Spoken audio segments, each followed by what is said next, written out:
All right, we are back, and I promise I'm gonna be better.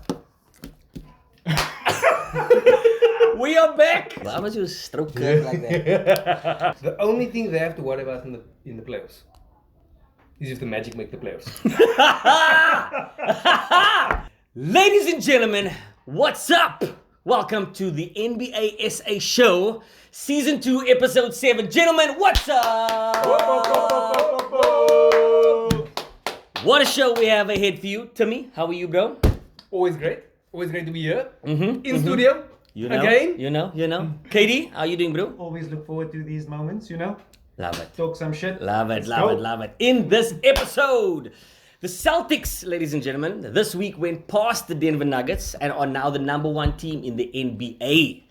That's tough to also go along with being the number one defensive team in the NBA. I know Tim spoke last week about Memphis being the number one team, but it's now the Celtics. Last year they went to the NBA Finals. Can they do it again? Is it too early to call? We'll chat about that in the show. Also, it's NBA Rivalries week. And we're going to be talking a little bit about our favorite rivalries in the NBA and which game we would choose if we could choose our own game ahead of what is happening in the NBA. And later in the show, the Sacramento Kings and Matthew Dellavedova, you know, De-Arron Fox and his boys are third in the Western Conference and are doing super well and no one's talking about them. And that's why we're going to talk about them on this episode. Catch you after the break. You heard it here first. Yeah. All right. Hey, we made it. Nigga, we made it. Hey, damn, we made it. Nigga, we made it.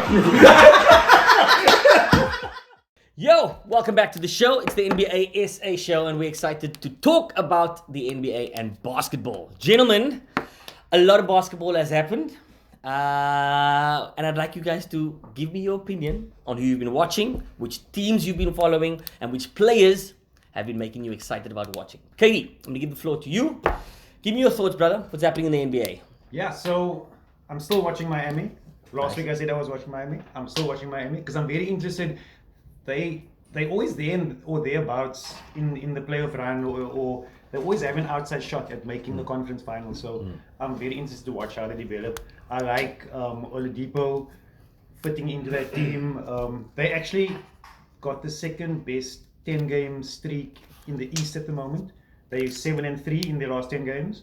The people the best are Boston and Philly. They both have 8-2. Yeah, so I'm enjoying watching Miami at the moment. Also, I've got 3 of them in my fantasy, so when they win, that's 3 points in my wins column. Punter.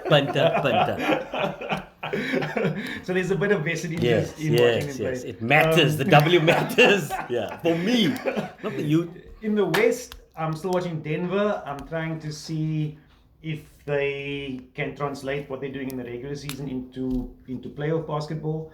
It feels like they have the pieces that can translate because they can grind out wins, they can slow down the pace, they can churn it out. So it looks like they can translate it. If they can get it right this year, it will be interesting to see. And then the other team that I have a vested interest in are the Clippers. Before the season, I gave them a shout as one of my top 4. They started out crap, but now that they are getting back to full strength, they are very exciting to watch. I'm enjoying watching Kawhi and PG work together, and the pieces that they've got around them are taking shape nicely. So they're a team that I'm enjoying watching at the moment. So yeah, teams that I would like to keep an eye out that I haven't really started watching yet are more Memphis. When the schedule comes out, Memphis doesn't spring to mind like I want to watch them. I mean, although Ja's exciting and you watch his highlights, but I actually want to see how they're grinding out their wins as well. He's been out for a few. He's been load managed this week. I want to go back and see how they played without him and stuff like that. So them OKC, and now that Milwaukee's number 2, Middleton. Now that Middleton is back, I want to see if they can start putting together some sort of chemistry and some sort of continuity and make a run at the playoffs. So I'll be keeping an eye on them as well. Nice, nice. Miami, Denver, Clippers, OKC, and Grizzlies are the teams you're following. You got similar teams to me? Different teams? Totally different teams. Except for maybe I do want to make one point. Last week we spoke about SGA. You mentioned OKC now. I heard a crazy stat. Right, so currently he's averaging 35-5 and then 1.7 steals, 1.1 blocks or something. 35 and 5. 35 and 5. Right, basically. Right? Yeah. There's only been one player that has done that in the last 25 years. LeBron James. No, sir. No, sir. No, sir. Michael Jordan? Just that one. Just Mikey. Just Michael Jordan. His 88, 89 season. Why was you stroke curve like that? What season was that? 88, 89. There's a reason he's the Facts. This But was? 88, 89. 89. Early, That's when the Bulls Jordan. were last. So that's when the Jordan. Bulls were OKC. yeah, Exactly. yeah. But I mean, look, it's a big enough sample size for this to be something that means something. Yeah. And I think because he's playing on OKC, nobody necessarily realizes it. Yes. Correct. Yeah, so I love the fact that Kirk's gonna watch it. I actually want to get on to Kirk's soapbox. Okay. Yeah, because I don't want to talk about teams that I've watched, because I've tried to watch games this week and it hasn't been fun because of load management. Yeah. Right? Load management was bad. You switch it on and the exact players. So the whole league is based on watch Superstars. this player Yes. because that's the face of a franchise. Yes. So Yes. what is a team when that player isn't in play? Yeah. Now if they're injured, that's cool. Yeah. Right? Yeah. But they're not. Yeah. They're being rested. And I mean, Kirk complains about this constantly, right? And I think it's real. And this week it felt heavier than it should have been, right? Which then also started kicking into the trade rumors, right? Because then all of a sudden you see teams looking at who's on their roster, looking who can perform without their top players, and you start hearing things bubble up. Now I would not ordinarily talk about LA sides at all, not as a choice, right? But I do find the fact that LeBron's putting the Lakers under a lot of pressure, right? Ballmer has PG and Kawhi, right? And they've got loads of assets. Both those teams can get completely robbed by other players because they've got these short-term needs all in right now. They can completely change the landscape. We could see the NBA change completely in the next 2 weeks. And I think that's something, I think that is something exciting to watch regardless. So for example, right, can you imagine a scenario, right, which is completely plausible? Russ gets traded to, let's say... no, back no more to it. No, okay. No, so let's go San Antonio. Okay. San Antonio have got Possible. and they want to tank, right? So they take on this big contract. They want to tank. They are tanking. Yeah. They've got a couple of players that are half decent, right? That could help LeBron, just a couple of shooters, right? Or Pirtle or whatever it is, right? They get Russ. Immediately, right? They buy him out. Then all of a sudden, Russ is available for anybody, right? Yeah. You can see Russ going straight to the Clippers. It could make sense in the Clippers. You could also make sense in the Heat. Yes. Yeah. Especially since he's played as a backup. Right now, him coming off as a backup, that's amazing. Somebody could get a Russ off the bench for nothing. Yeah. Right? That is a game changer. Right? The Grizz have got all sorts of assets. Right? They can reload completely. The Suns are currently looking for a variety of players. There are teams that are on that fringe, right? Who understand they need to win now and then on a time scale. Right, and they will be super desperate, and you've got a bunch of teams who want to tank for Wemby, right? And so they're willing buyers, they're willing sellers, and there's urgency, and I think that's cool because things can change really significantly, and even if the superstars don't play, at least we might see maybe not superstars move, but a couple of game changing pieces for this year, right? And then maybe I do want to send one last little shout out. Okay. Right? And that is the Magic. I've mentioned them a couple of times. I want to come. I want Banchero. to come back to them. I want to come back to them now. They are a strange team. They're a bunch. They're like everybody's 6'10" and Markel Fultz. Yeah. But this week they beat the Celtics. Right? Do you know what? And I know we're going to speak about the Celtics now, right? So everybody we speak about apparently immediately loses. Right? But you know what's special about them beating the Celtics? The Celtics have only lost 13 games this whole year. They have pumped everybody. All 3 games they played against the Magic. All lost. Right? Again, that's something. And if you go why, it's probably because they're all 6'10". Right? They are a strange team to play against and a particularly difficult team for Jaylen Brown and Tatum. So that and probably matchup. nobody takes them seriously enough. Right? But regardless, you still got to go out there and beat the best team. Yeah. And I think that's cool. They are weird, they are quirky, they've got loads of young talent, they make stupid mistakes. But if there are no other games or a superstar isn't playing in another team and you're disappointed, switch over to the Magic. Yeah. They're worth the watch. Okay. Well, there you have it. Thank you, Tim. Thank you, Kirk. This week in the NBA. We'll see you after the break where we talk about the Celtics and can they go all the way. See you now.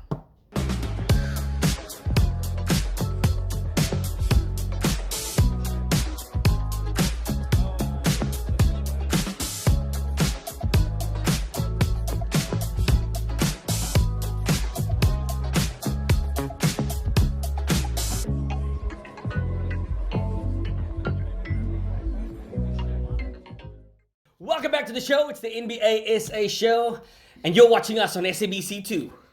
No, you're not. It's probably on YouTube or somewhere. But that felt right. All right. Welcome back. We're talking the Celtics. Now, the Boston Celtics this week went into the number 1 spot in the NBA. Now, we've learned over the past sometimes that can be an Achilles heel by ending up being number 1. All the pressure's on you. However, you got a Boston Celtics team that went to the finals last year and should be feeling like a team that can go all the way. I'd love to know the thoughts from Tim and Kirk, how they feel about the Boston Celtics this year. Timmy, I'd like you to go first, brother. Give me your thoughts on the Boston Celtics and can they do it? So, again, full disclaimer. Right? I absolutely do not care about the Boston Celtics. But jam it in. Yes. But there's an easy answer to your question. They absolutely can. They absolutely can because they got the talent. They absolutely can. I think because they've been hurt. They've gotten far into the playoffs young, right? And they lost, right? Then they didn't get as far for a couple of years. Then they got even further a few years later. And the most important thing is that management, right, has kept that same core together. Even when the league, the media, the fans had doubted whether that superstar pairing could work, right? They stayed true, they stayed fast, and I think that is meaningful. There's huge meaning in that continuity, right? Where there isn't continuity is obviously in the coach, right? I mean, you think about the 3 coaches in the last 3 seasons. 4 years, three seasons, exactly. And I think, look, I first want to throw a shout out to Mazzulla. And go, well done. To take on a team and to take them to that sort of success, I think is incredible. The fact that he came from within the system definitely helps. The players already bought into him, and I guarantee you that they wouldn't have given him the job without consulting Brown and Tatum first. Right? So I think kudos to him. Well done. That's awesome. Yeah. At the same stage, I think like players, it's easier to make a big impact in your first year and that freshness. Yes. Right? Even when there are mid-season changes in coaches, you'll often see that second half of the season, people will go, it's a new coach, right? They don't need to see changing, but that fresh voice just helps people buy in again. It gives everybody a chance to think that there's an opportunity for them. Yeah. I do want to caution, aside from this season, his asset test is going to be next season. Your second year, right, when your voice starts becoming stale, when you actually start getting on players' nerves, right, when the management, when you don't really do what they say, all of a sudden there are less excuses. When the honeymoon period is over. Look here, as a Mavs fan, there's something called the kid effect. The kid effect. The kid effect. Yeah? Tell us. I kid you not. So actually, it all started in Milwaukee, Yeah. We need to go over in Milwaukee, right? I think there was something like the 26th, 27th defensive team. Yeah, his first season there, top 5. Yeah, his second season, back to 20. Yeah. Okay. Then he gets another job at Dallas. Yes. Yeah? The season before he arrives, 20 odd in defense. Yeah. First season there, top 5. This season, back to 20. Okay. The kid is there. And with that, and that's the defense, and with that, your record follows. Yes. Yeah, and that's an issue. So I think, look, like a second year player, it's difficult because people understand your structures and your systems, right? You also get a little bit stale and it's hard, right? I think the same thing for coaches, and it's just something to watch and to be interested in. Yeah. Then the second thing, I think the real reason why the Celtics are as good as they are is because their number one has evolved into a true number one. I agree. Marcus Who Smart, plays- Marcus Smart has evolved so much. Thanks, Marcus. Sorry, you were saying that? That's the smart, It's the smart answer. Yeah. It's the wrong answer, but it's the smart answer. Yes. Yeah. Tatum, I mean, think about how smart it was. Tatum, they could drop down, right, when they win the draft to get Tatum, right?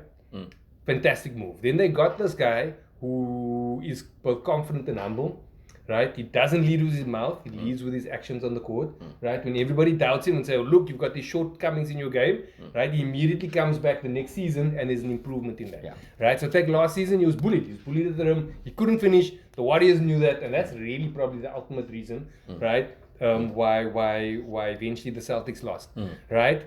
You're showing pictures on Instagram. He wasn't showing pictures of you working out over the off season. The media started talking. This season he came back. He went to the room each time. He finished in contact, right? And he led by example. I think it's if you have a Tatum as your best player locked up, looking happy, I think you should feel pretty fucking good as a Celtics fan. I would. Facts.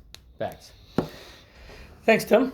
Kirk, anything to add to that, brother? Obviously, it's not just the coach or the star player. Who else? What has been the success of the Celtics thus far? So, for me, the Celtics fall into that been there, done that category for me, along with teams like Phoenix, Miami, Philly, and the Clippers. You've proven that you can do well in the regular season. You've proven that you can get through the first round of the playoffs, maybe the second round. But can you go all the way? For me, by far, Jaylen Brown was the best player in the finals last year. When things faltered, he was consistent. He got the bucket. He carried that team through rough spells. And just as JT is a fantastic personality, he's amazing. You listen to him in his interviews, the way he speaks for such a young guy. Proper. For me, he's my favorite player in that team. I love watching him play. I just like a lot of things about him. One of the keys was getting Brogdon. I mean, we all expected him to do well. Yeah. He's actually just come in and fit in seamlessly. So he's a nice addition. Because initially I thought, like, a lot of the teams in the East have ramped up. There are improvements in the East. There's going to be a lot of challenges, but they've weathered the storm. They've gotten in a new coach. They've added a piece or two, and they are looking good. But again, the acid testies, they've been through it all. Can they go all the way? And for me, I agree with them. It all falls on Tatum. He is the person that needs to improve and take that last step for them to win, because he was the big letdown in the finals last year, and we'll see if he's able to improve that, like you say, take the next step, improve on his shortcomings. It'll be interesting to see. Personally, I don't think they're going to do it, but that's why we watch the game. Correct. Thanks. The only thing they have to worry about in the playoffs is if the Magic make the playoffs. And with that, we'll see you after the break.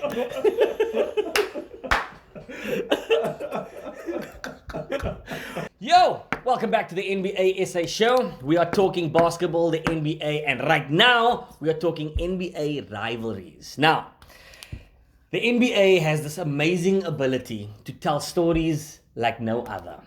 And the amount of rivalries within the NBA are tons. In fact, the rivalries can go from year to year. 1 year, it can be the biggest rivalry.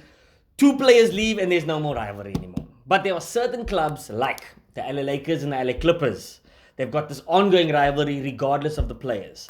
And there are many, many more, which we're going to get into today.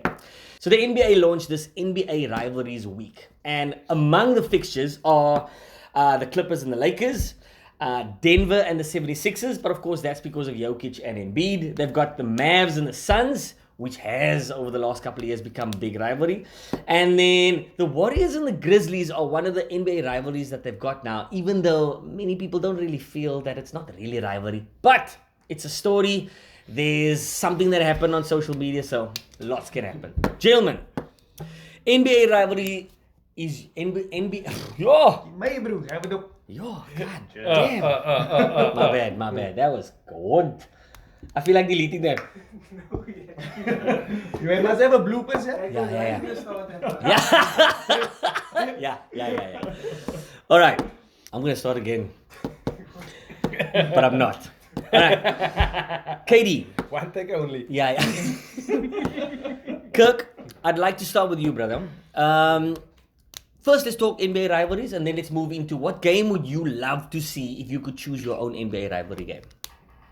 Okay, so I actually watched quite a bit of basketball this morning. I was up early, had nothing to do. Hashtag boss life. Oh, wait. But like we touched on earlier, navigating through load management could be a big killer of the rivalry week because teams are strategic, like we said last week. Teams are strategic in when they rest their players. So in big matchups, they'll sit the superstars.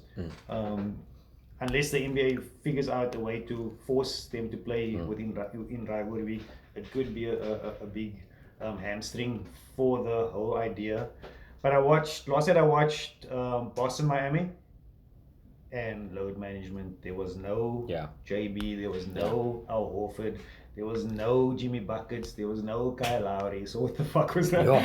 Yeah. Could have watched UCT. UCT Vikings. Yeah, so for rivalry week it was meh. But yeah, it was okay a game. Then I watched Lakers, Clippers. Both teams were as full strength as they could be. So that was a decent watch. And it's always fun to watch Lakers lose. And Dallas Wizards was a hard watch because our friend was in one of his moods again, playing tantrums, moaning at everybody. As he can. But yeah, so as an early snippet of the rivalry week, there were some good games.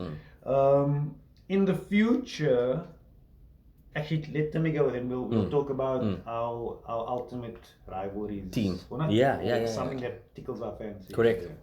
Timmy? Can I have one more point on load management, right? Because it's interesting in the States. You know the load management that they care about most, right? Is not matchups, right? So we look at the schedule and we're looking at all the games from a distance. Yeah. Right? And so we look at those matchups and go, that's going to be a great game because of those players. Let's watch that. Actually, in the States, in the commercial side, right, they worry about when the players are rested when they're on the road.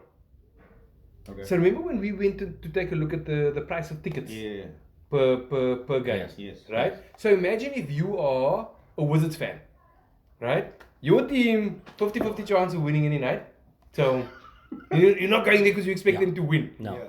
Right? But you do buy the tickets, which are more expensive. And the more expensive tickets are the ones where Warriors are coming to town. Yes. Yeah? Yes. Or especially somebody from a so let's go to the Wizards because they're in the East, right? Warriors are only going to come to town maybe once or twice. Yeah. Right? For the whole season. The whole season. Yeah. Right? And so those games you pay extra for. Yeah. Yeah? Yeah. And then they come and No Curry. it's not- No. yeah, exactly. No Right? Clay. Just think about how different that is. I'm just thinking as somebody who supports a lot of rugby, right? If an opposition team, right? Let's say, look, I'm going to use Lens as an example because they are probably by far the best team in the world probably right now. If they came to town and they weren't playing their superstars, I'm happy. Yeah. Because Yeah. I want my team to win. Yeah. But it's a completely different mindset with that business model Yeah. because everything is around the players. Yeah. It was just an Yeah. interesting thought that I had while you were speaking. Then in terms of rivalry, right? Where's poo-pooed, right? The Warriors Grizz. Right? But actually, I think that the best rivalries are the ones that the NBA doesn't have to tell a story about. Yeah. Right? Warriors, Grizz played each other, not just last playoffs, right? But actually, the Grizz were the ones that knocked the Warriors out when the Warriors weren't good enough and they made Yes. the play-in game, Yes. right? Yes. So there was a little bit of needle That's that where- started that's there, where it started, right? yeah. The Grizz talk klomp kak, Yeah. right? Yeah. They irritate Yeah. everybody, Yeah. right? They don't care who they play against. They are going to talk shit to them, Yeah. right? Or Shannon. The Warriors, Yeah. the Warriors have won, Yeah.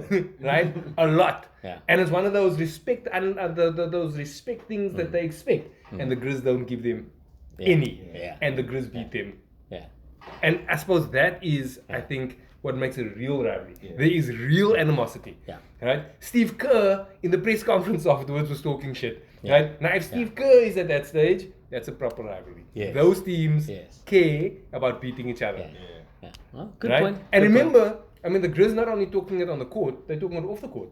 Right? So the Grizz were like, listen, we don't care about anybody in the Western Yeah. Conference. We only are worried about the East. Boston. Yeah. Yeah? And then they went on that West Coast road trip and lost the game. Yeah. yeah. Yeah. Yeah. So anyway, so my choice, if I could only watch one game, it would be fully stacked, no load management, Warriors Grizzlies. That is going to be fire, regardless of which city it's played. They play. So last night in one of the halftime snippets, Shaq said something interesting. As a player, you only care about, it's like 5 or 6 games. It's like those rivalry games, your Christmas Day game, Yeah. and your big nationally televised Yes. TNT match. Like, so you're basically your nationally televised games. Those are the games That that you as a matter. player Yeah. want to perform on. Which is, I find it pretty interesting, like from a player's take here. Yeah. In terms of rivalries, there is funny. I also have a Golden State rivalry, and it's Golden State Sacramento because of They're the so fact. close. Yeah. I mean, they like geographic location wise, like Yeah. they are near city rivals. But there's a lot of little sub stories because Barnes went over. Yes. He ended up at Sacramento. Mike Brown was an assistant coach at Golden State. He's now head coach.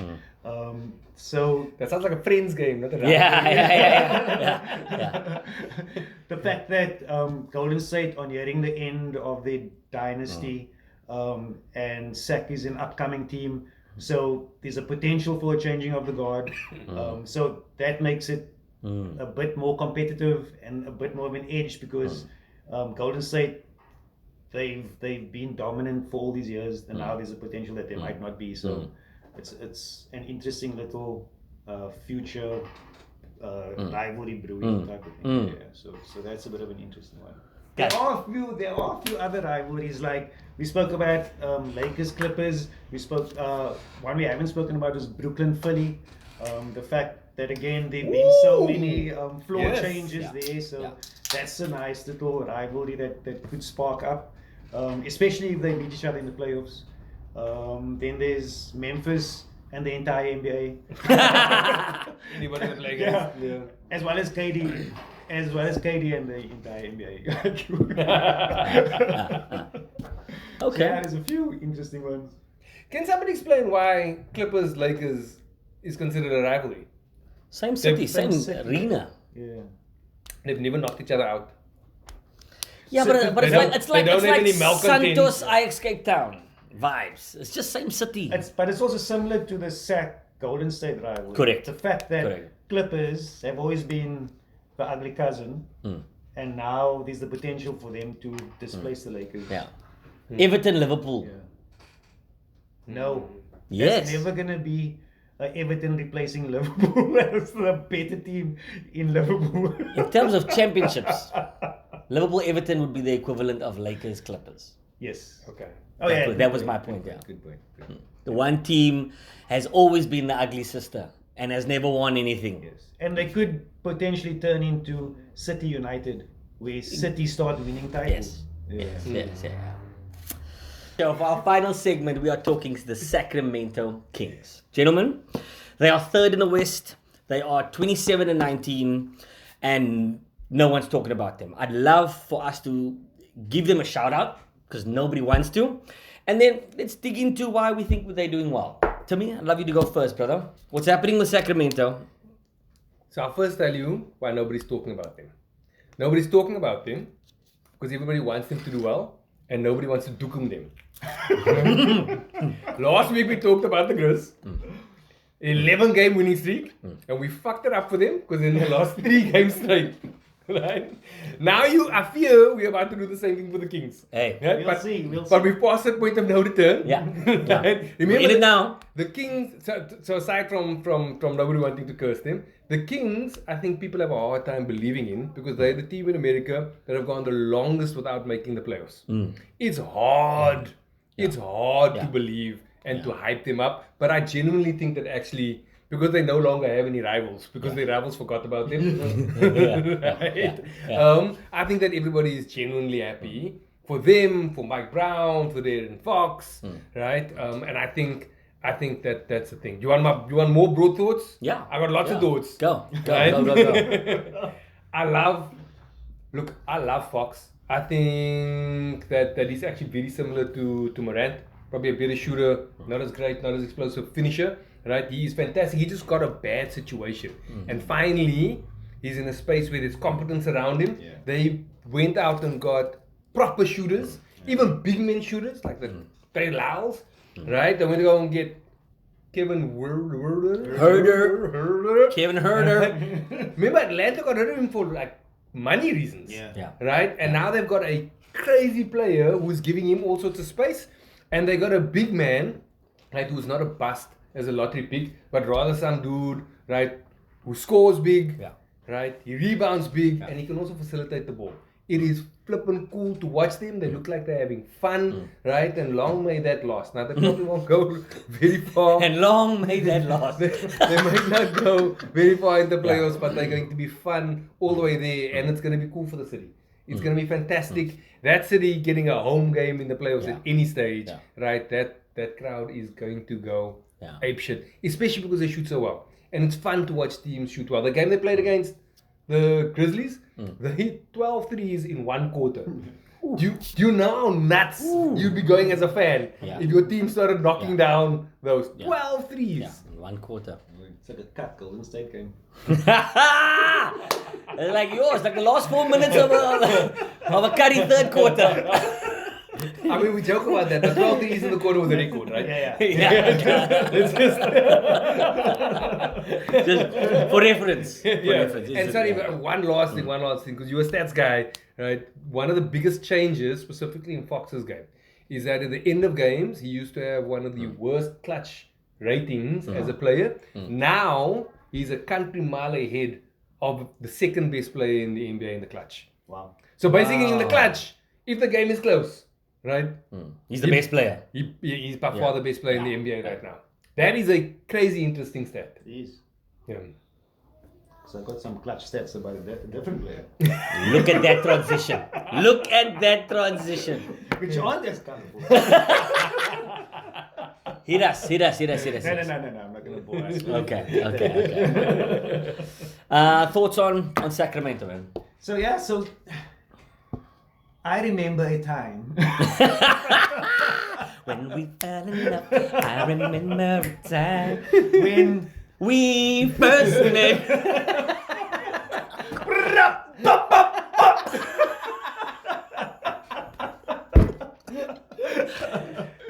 when Sacramento were one Kobe elbow away from the NBA final. Yes. Back in the day of Yes. Pages, Stojakovic, Yeah. like Weber. C. Webb was in Yeah. there, Vladdy was in there. Yeah, I mean, they have a history of entertaining basketball.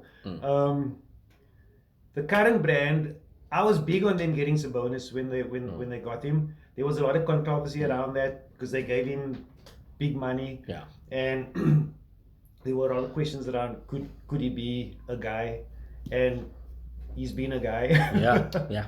More so getting rid of Halliburton. Yes. Yeah. There was slander for the getting rid of Halliburton. Yeah. Interestingly enough, the herder is in the same bracket as their third highest player. Yeah, he got paid top dollar as well. Wow. Yeah.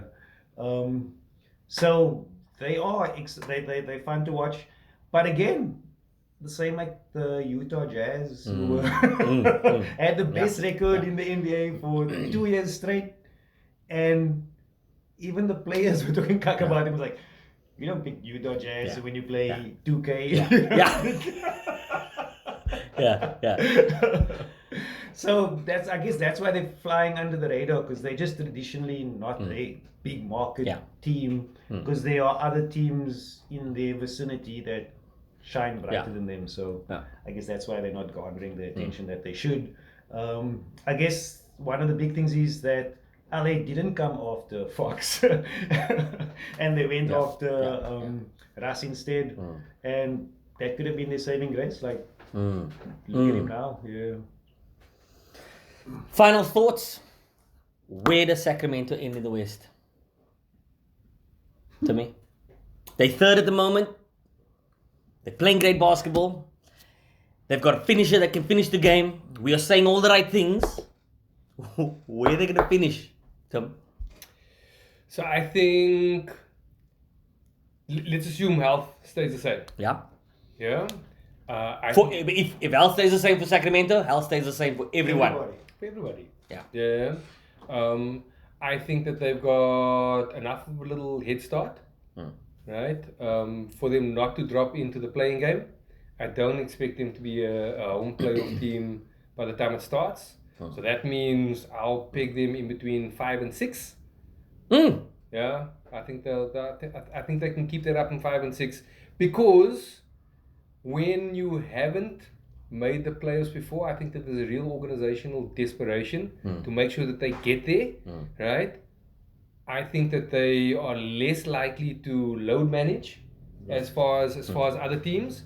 I think that every regular season game just means more to them, and those things alone, there's some comeuppance in it. I think all of those players have something to prove, right? And that sheer will and good vibes and this real talent, and they've got an actual system, right? I think that will mean that even if they slip back, they'll maybe slip back 1 or 2 places, right? They'll want to avoid that play-in at all costs, right? Because there could be some real banana peels coming into that 9 and 10 slot, which I think everybody would want to avoid.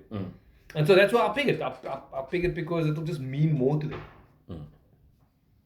So 5, 6. 5 best case Because scenario, you reckon there's no load 6 management. We're 6 playing more all the after. games all the way. And we're going to play harder than everybody else, right? Yeah. On the back-to-backs. We're going to play harder than everybody else. Nobody's going to catch them by surprise. Yeah. Whereas they can still catch a lot of teams by surprise because they're still the Kings.